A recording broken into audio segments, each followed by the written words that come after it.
Greetings, fellow earthlings, and All welcome. right now.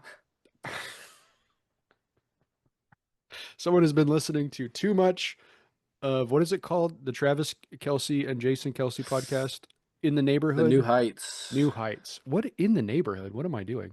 But I this think that's podcast, Mr. Rogers' podcast. yeah, this podcast is called Tales from the Hoop, which is dedicated to diving into the weird, wild, and wacky stories from basketball history.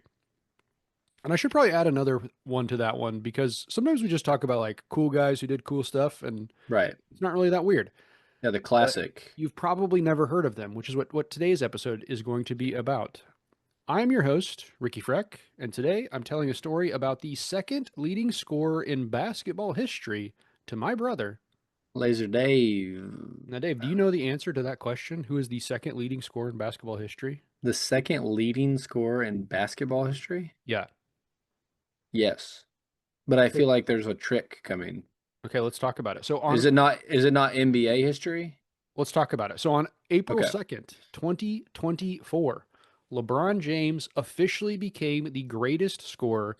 I guess highest, maybe not greatest. Maybe there's other people who Okay. are Yeah. greater. Scored the most points. Scored the most points Is in he is the greatest scorer, but he also scored the most points. Yes. that's an interesting question we might have to talk about someday. In professional basketball history, across his career, he'd put up over 50,000 points, finally breaking a record many thought was unbeatable. But Yeah. here's the thing, you at home and you, Dave, listening, probably think I'm talking about LeBron passing Kareem Abdul-Jabbar to become the NBA's leading scorer, but that actually happened in 2023. Feel old yet? That LeBron passed Kareem in 2023 is what you're saying? Yeah, but the day we're talking about is in 2024. Oh, someone else passed Kareem? Yeah, someone else was higher than Kareem, And then significantly higher. Okay, and then you're saying LeBron passed this guy in Yeah, 2024. it could I guy or girl. Wow, look at me. Check yourself.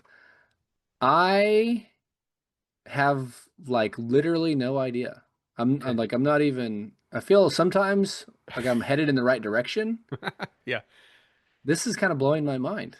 It's got to be in a different country. you're correct. So today we're going to talk about a man called Oscar Schmidt. Okay. You I never don't think heard I of ever him? heard his name. Never heard his name. Okay. You did Oscar technically hear his Schmidt. name last podcast. Okay. Sorry. So, because I said, "Have you heard of Oscar Schmidt?" and you said no.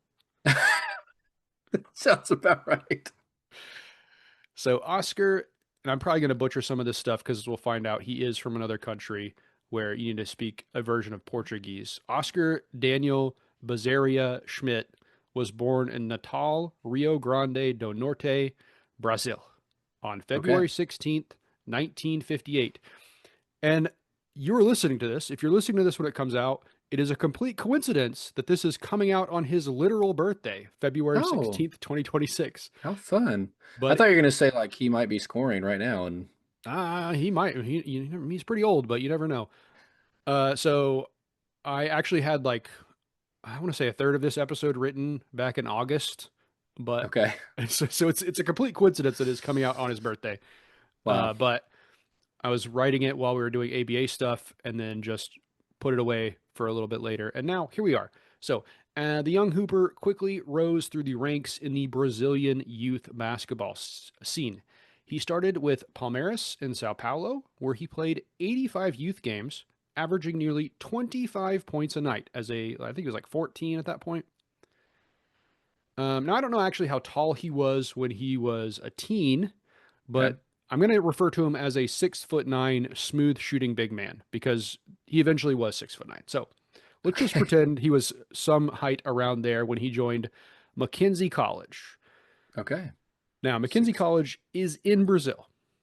Oh, And yeah. uh, That's what I was going to say. yeah, so it's a little bit confusing to me. I couldn't really understand very much about Mackenzie College. I tried to look it up. The only thing I could find was that its soccer team folded in 1923, but somehow the basketball team was still around in what would have been like the late 1960s. That sounds made up, but sure. The Brazilian soccer team folded and the basketball team kept Somehow, going. yeah. Great. Yeah. So he played in 36 games for McKenzie College, and he was reportedly putting up 37 points a night. So more points a night than he was in games he played. So pretty wild Are you stats. positive that this college existed? Are you sure they didn't just try to make up this guy so he could have the scoring record, quote So none of unquote? none of these scoring records right now count. This is all youth basketball. Okay. It's not like I'm going to count LeBron's high school stats. If you did. If I did, he would have passed the record a long time ago, I think. But yeah, I'm not counting those stats. I'm only All right. All counting right. professional basketball. Okay. So it's safe to say, and when I say I mean like the world at large. But are you gonna? I'm I not the guess one what that I'm trying to I say didn't is, count the stats. Someone else has counted all the stats for me, and then I went and did read you just them. start reading a Wikipedia page and it's like some guy that made it all up? Like, do No. these teams even exist? You know? Yes, Palmeiras is definitely a real team. All right. They've won at least one title. Actually, just one title. He was on the team, so we're going to talk about it shortly. Okay. All right. So it's safe to say that Schmidt had quickly outgrown the youth leagues in his home country. So when he was 16 years old, he signed to join Palmeiras' pro team. And here's my dog coming into frame. Hi, dog. Hey, what up, cause? So during that first season, so he's 16 years old, right? You would think probably not going to be great. He's going to be okay. No, he led them to the Sao Paulo State Championship as a 16-year-old player. Now, the Sao Paulo State Championship is so it's kind of Brazil is a little confusing in their basketball, right? At least to me, as someone who did not grow up in Okay. it. But I believe that they have like several states, so it's basically like it is a professional team, right? If you had several professional teams in Oklahoma that all played each other in a professional Right. league, right? And then they would, if you won that, then you would go on to play in the national tournament, I guess, Okay. national league, and then that would crown the champion of the United States, right? So Okay. I Yeah. think that's essentially how it works to explain it to our weird, dumb American brains. But I'm also not completely sure because I have only watched clips of Brazilian basketball and not very many of them. So a few years later, Schmidt and Palmeiras won the Brazil championship. As I said, that is the whole country's championship. Okay.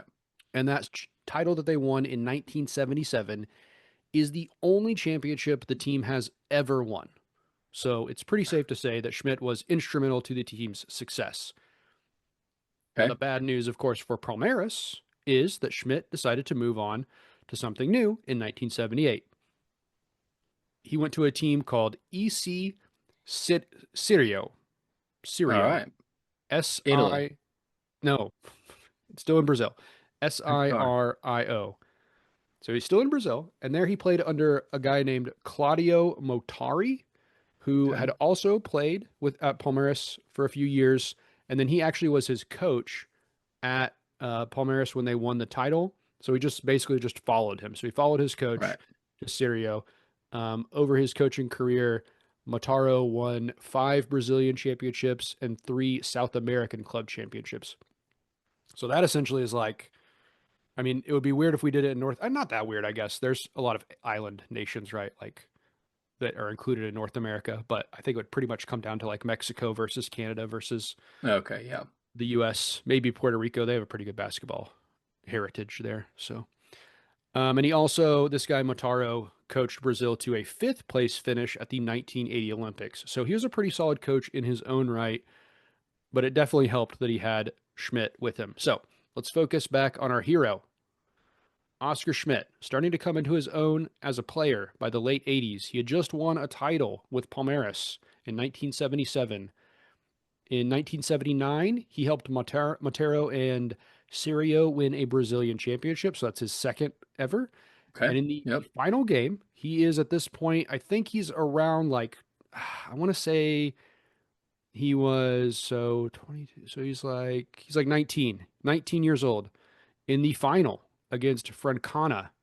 My man puts up 40 points. Good Lord. Okay. Is it just one game of the finals? I believe they just had a one game. Yeah. Not Okay. 40 points across 7 games. Uh, Sorry. I didn't know if it was like a game seven Oh, no, situation or no, just, no, yeah, no, no. yeah. So he also that same year led Serio to a FIBA Intercontinental Cup.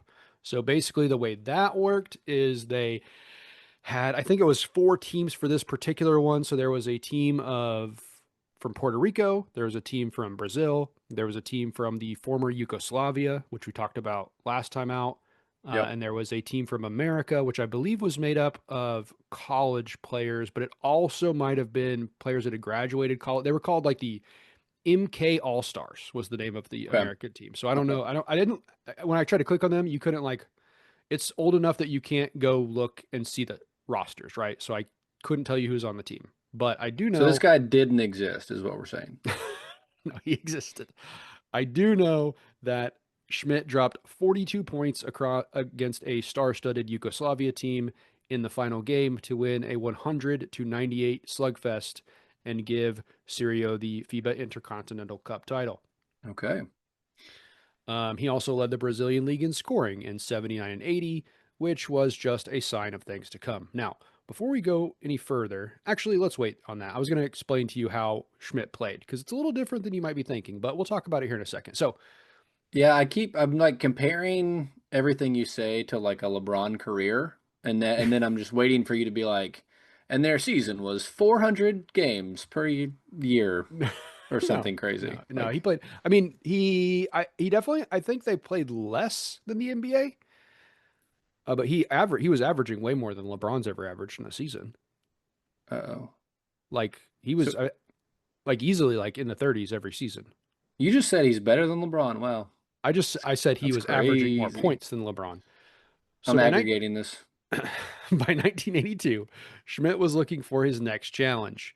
He was 22 years old, and he decided, like you guessed earlier correctly, but at the wrong time, to head to Italy to play professional basketball. There you go. So that turned out to be a very smart move on his part because from 1983 to 1991, he made 9 straight Italian League All Star teams. Dang. He led the league in scoring 7 times. And here's where we'll talk about him as a player. Okay. Remember, he's 6'9". He's a big guy. Yep. In the 80s, what do you think of a big guy? Like Bill Walton or Like getting in the Kareem. post, right? Yeah. Getting down there and banging, right? Oh, sorry. Yeah. Right in the post. Back to the basket. Schmidt won 3 3-point shooting contests. So he's like a basically the 80s Kevin Durant. The Yeah, Brazilian Kevin Durant. the Brazilian Katie. Yeah, he was like one of the best 3-point shooters. I guess of his era. Of Dang. course, they didn't take a lot of threes outside of where he was playing, so maybe not that hard. But yeah, he was definitely like if he had been born, I don't know, 40 years later, 30 years later, and was playing nowadays, I think he would be maybe not even better, right? But Sure. More suited to his yeah, style. yeah. Yeah. So Schmidt didn't actually get a lot of team success in Italy. He actually kind of played for bad teams during his time there, but he did win one Italian Cup in 1988. And now, I know what you're wondering, right? This guy is so good. Why did he never play in the NBA? Right? We have Taxes. you're not that far off. So, but I was gonna I was gonna say like we had like Drazen Petrovic came over, right? We had Yeah. big guys like Arvydas Sabonis eventually came over. It wasn't like European players weren't coming over in the 80s. It was rare. It wasn't. It didn't. It took a while for it to become like a thing in the But the best of the best were always, generally speaking, coming to yeah. play eventually.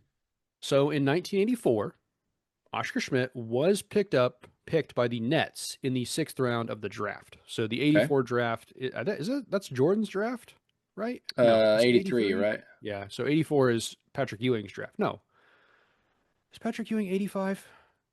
Oh man. Yes. Patrick Ewing's 85. So yeah, so that was Jordan's draft. 84 is Jordan and Hakeem and I thought they were 83. Bowie and Sam Bowie. We do have the internet at our disposal. I guess I could just look this up while I'm talking. 84, I think, was I can't think of another player from back Yeah, then. 84. God. I'm correct. The Clyde 84 is the Drexler draft.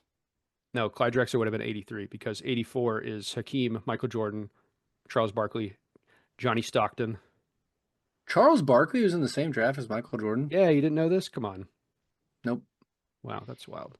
I knew Uh, they were really good friends, but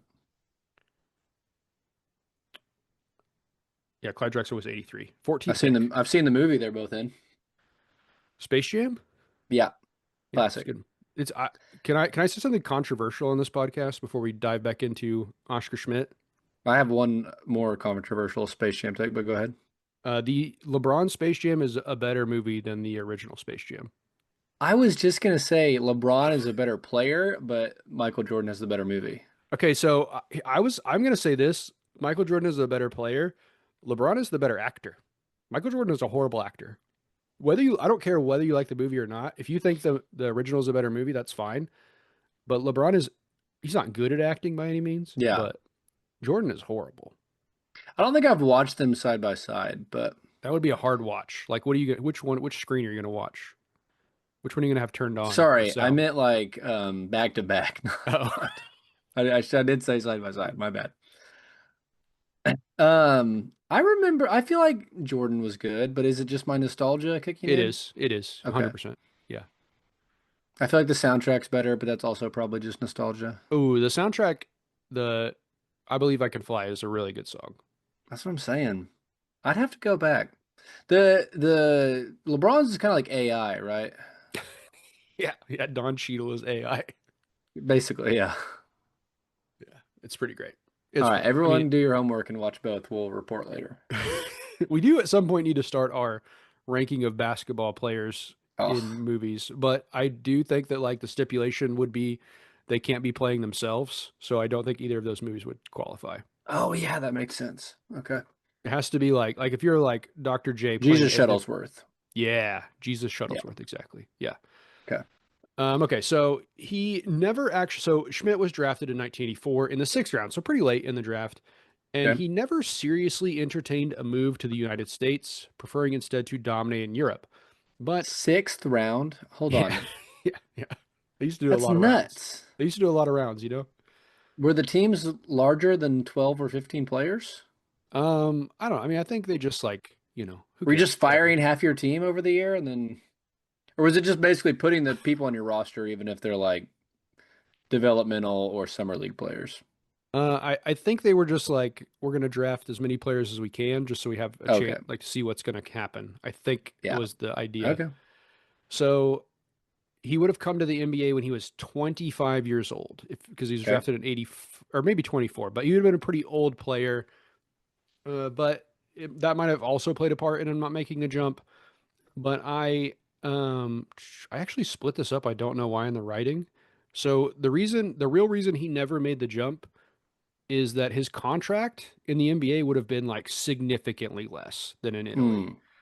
because he was being paid like a star in Italy. And as I said, he was a sixth round pick. So he probably Right. wasn't going to be making that much money. But the real kicker is until 1989, NBA players could not play for their national team. So, Oh, okay. so he really wanted to be able to play for Brazil. It's very Yeah. important to him. So he did never come over because by the time they could do that, like he's in his mid to late 30s, right? Right. So what is it, How interesting. So regardless, it was 1993. He had been dominating in Italy and he decided he was going to make a move again. This time, he went to Spain. He'd spent a few years in the second division Italian leagues and had been at the wrong end of the early 90s and had been at the wrong end of a Drazen Petrovic and Real Madrid a few times in the late Hmm. 80s Yeah. in like the Euro League and stuff. And so he decided, you know what, I'm going to move to Spain. I'm going to have some of that success. I haven't had any team success really here. I've had individual success. I'm a really good player. Let me go join a Spanish team. Now, the thing is that he did make a move to the Spanish league, which was becoming one of the better leagues in the world. And you would hope he would join like a Real Madrid, somebody like that, like a good team that was going to help him out to actually win more. Barcelona. Yeah. Any of them. He joined a team called Valladolid in '93. Oh no. Never heard of them. There's a good reason for that. So the team was not that great, but the guy that in Brazil they call him Holy Hand. Actually, I'll pull up the actual pronunciation, what they call him. Uh, Oh, love it. m- m- This sounds like a fun oh, team. I should not have said that. I cannot actually pronounce this. Mao Santa. Okay. That's probably not right. I'm a sorry. If you speak Brazilian Portuguese, I apologize. That was rude of me. I should just let it go. They call him Holy Hand, And in Spain, as I said, his team was not very good. He was putting up 33.3 points a game. Okay, heck yeah. So he was absolutely dominating. So as I He said really is early, like the Kevin Durant of yeah. the all the leagues, basically. Well, like I said, he was playing center or power forward, right? But he was just lights out from deep. He Yeah, once hit 11 threes in a 94 game. Just I mean, in that era, that was like the most blistering pace anyone had ever seen. yeah. No one was putting up those kind of threes in the NBA. Nobody. He probably made a bet that night. Let's see how many I can make. The guy was just chucking. He kept dominating the next year. So 90, we're in 95 now. He's averaging 28 points a night during his 2 years in Spain. And you need to keep in mind that he was in his mid to late 30s at the time. So he's an elder statesman at this point. He is, but still dominating in Spain, which is a pretty good league at that point. Not the NBA, but Spain Yeah, is still a pretty good league. up there for sure. Yeah. I mean, it still is. It's still, I mean, I think Italy in the 80s was probably number two, but I think Spain is probably number two I was now, I gonna would say, is guess. Spain not if it hasn't been the last 20, 30 years, like Yeah. it's I mean, two or yeah. three. They always, if you're a good player, you're going to go. Like Luca went to Real Madrid. Yeah, The Casals came from Barcelona. I think generally that's like the best league to play in. yeah. So it's 1995. Schmidt was Okay. around 37 years old. So as a fellow 37-year-old player or person, I'm not a player. Uh, I would think it's time to slow down, right? Time to give up.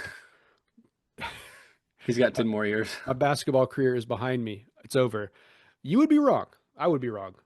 He wasn't getting offers. Maybe he was. I put he wasn't getting many offers in Spain or Italy. I don't actually know that. I was just taking some creative liberties there. But Brazilians definitely, this is true. The Brazilians adored Schmidt. He was their hero, Okay, right? fun. So he returned to his home country in 1995 after 13 years away, and he just kept scoring. In his very first game back, at 37 years of age, Holy Hand put up 47 points. Good Lord. He played through 2000. Child. He played through 2003, 8 more seasons. He led the Brazilian league in scoring 8 more times. Oh my gosh. Okay. So if you're keeping track at Lovely. home, 37. he's led leagues he has been in scoring. I believe it is. Let me get the actual number, but I believe it. Let's see, seven plus it's 15 times. No, 17 times he has led the league in scoring over Good his career, Lord. the league he played in. Yeah, okay, so never mind. He's Kevin Durant is this guy. So if you're doing your math correctly, which I think I am, from 37 to 45, he was Brazil's best scorer every single year. Good Lord. Bro was putting up 74 points in a single game when he was 39 years old. Golly. Just Okay. absolutely absurd for what I would call an old man in basketball. Now, of course, I'm calling him an Yeah. old man when he was doing that. He's 2 years older than I am currently. So it is kind of a self dig there.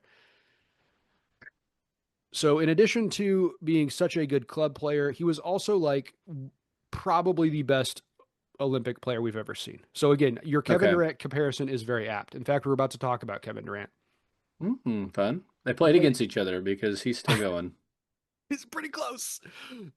So, he was the second man ever to play in 5 Summer Olympics in basketball.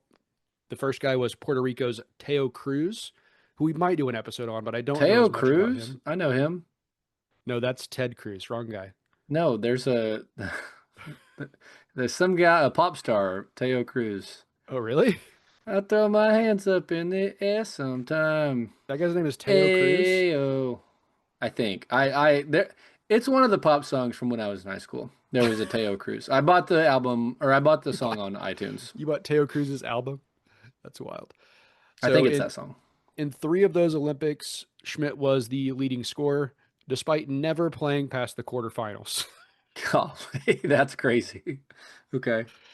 So he averaged just under 29 points a game, including his best ever performance at the 88 Olympics, where he put up 42 points a night. Oh my Lord. Golly. And this Okay. is important. Don't You should not get it twisted, those at home. It wasn't like when the NBA players started playing in the Olympics that he fell apart. Sure, Brazil wasn't winning anything against the Americans. They were still getting walloped. But in 92, he averaged 25 points a game. And in 96, he put up 27. So still playing pretty well, proving that he could be pretty a good player even Yeah. amongst NBA stars. So Golly. and keep in mind when in 92 he's, deep into his 30s.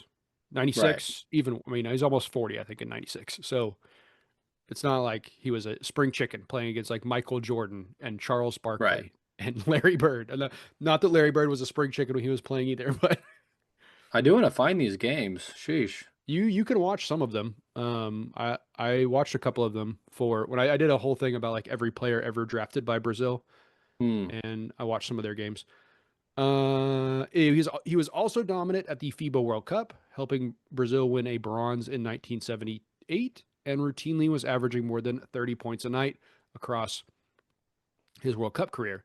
So people brag on Kevin Durant at the Olympics being Oh the yeah. best scorer in USA history. Well, granted, Durant's career technically not over. I guess he could come back for the 2027 Olympics, Probably will. but he's roughly 500 points behind Oscar Schmidt in career scoring. Okay. I don't think he's gonna make it. Nobody in the history of the Olympics is within 300 points of his record. Golly. And don't Do you know what Kevin Durant has? Kevin, so this guy has like 1,093. So Kevin Yeah. Durant has like 590 something. That's nuts. I Uh, love he- it. and not only is he the all-time leader in like total points scored, right? So you might think, oh, well, he just has that because he's played so much. He is also the all-time leader in points per game. Yeah, that's crazy. So when he retired in 2003, Schmidt had put up somewhere around 49,703 points across all competitions. Now, you might Crazy. have noticed I said somewhere around Okay. because that number is relatively rough because many of the cup games he played in, especially in like Brazil and Italy and all-star contests he played in, did not keep official stats. Okay. So we don't actually know how many points he scored. That's like the bare minimum. But you're also adding together all of his international and Yeah, that's league what you do. play? That's what you do. That's what LeBron does too for this specific category. This is Really? total points scored across all competitions. So that includes every point LeBron has scored in an All-Star game, every point LeBron has scored in a Really? national team. The Yeah. scoring title is No, all so of those not the points? NBA scoring title. The NBA Oh, scoring title is just points. okay. Because I guess you said 50,000 and LeBron Yeah, only has like 40,000 NBA points. only. Okay. Yeah. Yeah. Sorry, I'm relatively speaking. Yeah. Still, officially, he was passed for first place by LeBron in 2024. And to be honest, it's pretty hard to imagine anyone getting close unless we see some massive changes to the sport, like a 15-point line or something wild. I just don't. I mean, I don't know. Scoring is up and players are averaging more than ever, but I don't. It's hard to imagine someone playing in the NBA for long enough and also playing in Yeah. all the national team games like he was to Yeah. get that high. I mean, people are playing longer, Yeah. so it's possible, but I mean, And he I played don't know. forever. He played from the time he was 16 till he was 45. He played professional basketball. Yeah. And I mean, like, can KD still eke out? Probably not, but that's your best bet, I would think. Yeah. Or if LeBron has, sorry, I guess LeBron has already passed him. Yeah, But we don't have to worry about LeBron passing what's already happened. All right. So to wrap up today's relatively short episode, which I do feel a little bit bad about, but I've been so busy that I had to had to truncate this one a little bit. But he deserves more time in the spotlight. Unfortunately, it's not going to happen here because I don't have the time to do it. But he definitely is worth highlighting. Oscar Schmidt. He's a guy that no one really knows about, but is should be a legend of the sport. So soon after retiring, he got into sports management, leading a team to the Brazil Championship in 2005. The next year, he okay, decided, you know what, fun. I'm going to make my own Brazilian league. So he joined a couple of other women legends from the Brazilian game, two of them, to form a rival league to the Brazilian Basketball Championship. That league folded after a single year. So since then, he's mostly kept to himself. Schmidt underwent brain surgery to remove a tumor in 2013, but luckily he went into remission. That same year, he was inducted into the Hall of Fame and is widely regarded as one of the best European players of all time. If there is a scoring record outside of the NBA, he probably has it. And for Yeah. those of you at home, and Dave as well, like I said, you can watch some of his earlier games online on YouTube. If you just search like Oscar Schmidt 19 whatever Olympics, like just find the Olympic years of that era. But I can't remember the exact year, but he did play in the NBA celebrity game one year. So That's you can fun. watch an old Oscar Schmidt play Did those against. points count toward his I total? no, those points unfortunately don't count towards the total. Could you imagine if he would have made it through 2004 and played like LeBron? Yeah, that'd been wild. Yeah, that He'd have is. been at that point. You're like, okay, I think I am quitting. If Yeah, he hadn't already decided. that would have been wild. I mean, he was playing like there's a game I didn't talk about very much. They made it to the 1987 Pan American Games. Brazil Hmm. did the gold medal game, and he played against David Robinson, Danny Manning, Never Nervous Purvis, and several other players. And he scored 46 points to win 120 to 115. Now they were all in college, right? And he Yeah. was a grown man, but still. Also, I will say he retired from Brazilian team in 1996, so Hmm. he probably was not going to play LeBron in 2004, but it would have been cool. So yeah, so that's the story of Wow. Oscar Oscar Schmidt. Schmidt, a guy worth knowing if you're a fan of basketball. I'm just kind of looking at his Wikipedia page right now because I did have it open. I was thinking about just reading all of his accomplishments at the end because it's the longest list ever. Because it's nuts. Yeah. But his nephew, I didn't include this. His nephew is a professional beach volleyball player. Hmm. Bruno Oscar Schmidt is Very apparently fun. like one of the best Brazilian volleyball players of the modern era. Won Okay. the FIVB Beach Volleyball World Tour Most Improved Player in 2010. So there you go. Okay. All right. So I think that's all for Oscar Schmidt. Do you have anything you want to talk about before we get out of here? Are you really is Jeremy Sohan joining the Thunder soon? I think I heard he's going to the Knicks actually, but Oh, did he get released or something? yeah, you didn't hear Dang, that? that sucks. Yeah. No. Guyman's Finest was Um, released yesterday, I think. Dang, that stinks. No, we did get Jared McCain, which I'm very excited about. Yeah. Um, been a lot of real fun content for people that aren't into. He's like a big TikToker. Oh, okay. A lot of people making fun of him. Um, Okay.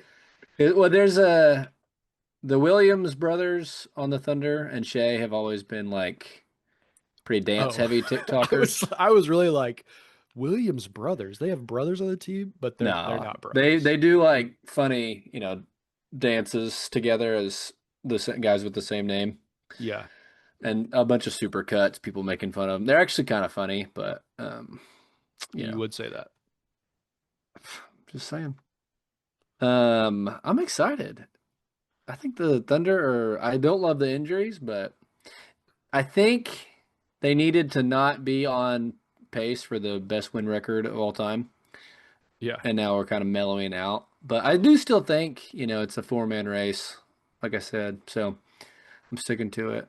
I don't think anyone from the East, especially, hey, your Pistons can't stay out of trouble. Come on. Well, I mean, that's kind of like the Piston way, Hey, the what's so Malice in the funny, Palace. I Uh, watched the video and someone comes flying in from the bench, like completely out of the action. mm-hmm. And I didn't have to like know what was going on. I knew exactly who it was. Like I was like, that's definitely Isaiah Stewart. He wasn't on the court, so and then of course he gets the biggest fine. Yeah, But that man is he's a wild one. apparently him and the other guy had beef from beforehand though. Oh, really? Yeah. So it wasn't just because he's crazy. It was because Just because it was his op. I So think what they got to do is bring back James Weissman. Then it's a wrap. Nobody else has a the chance Pistons. if the Pistons bring back Weissman. Yeah, I What's still Greg believe. Monroe up to these days?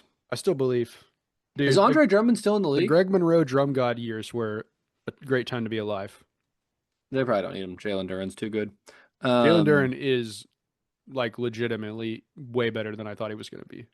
And I Yeah, thought I he was going to remember be really good. joking. I remember joking about we were like, oh, it might be a starter, but No. all-star, baby.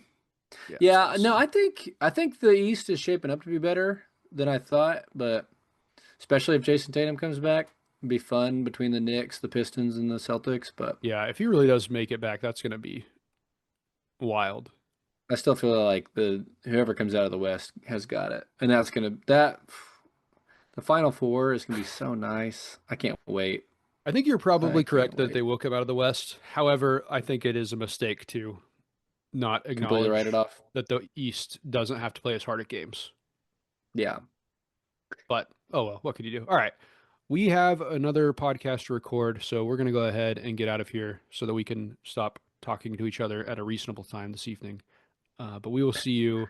Let's see. Hold on. Let me look at our schedule. So the next time you see us will be March, which means it will be March Madness time. I will be in on a flight to uh, Disney the next time you see Ooh, us after this one. very So it will be the fun. start of bracket season. Tentatively, we're going to try to have a bracket out every single week. So we're going to go Ooh, from bi-weekly or bi-monthly. Bi-weekly means twice a week. We don't do that.